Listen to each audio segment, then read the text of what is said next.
Welcome தர்வின் physio channel. இப்போ எல்லாம் MRP எக்ஸாமுக்கு தரவா படிச்சுட்டு இருப்பீங்க.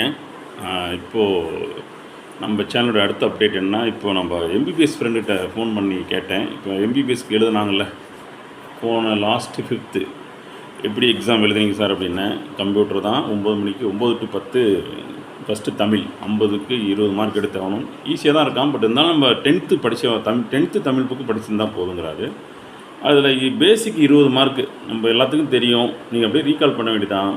இந்த இலக்கணத்தை பற்றி என்னென்ன இலக்கணமோ பேசிக் நாலேஜ்னு ஒன்று இருக்குல்ல, தமிழ் மீடியம் படித்தவங்களுக்கு தெரியும். அதை தெரிஞ்சுன்னு விட்டுறாதீங்க. ஒரு டைம் ரிவிஷன் பண்ணுங்கள். 10th புக்கு படித்தா எல்லாமே கவர் ஆகிடுது. 1லேருந்து 10th வரையும் எல்லா தமிழ் அதில் உள்ளார வந்துடுது. அதுதான் 10th படித்தாவே போதுங்கிறார் அவர். அதுதான் மெயின்.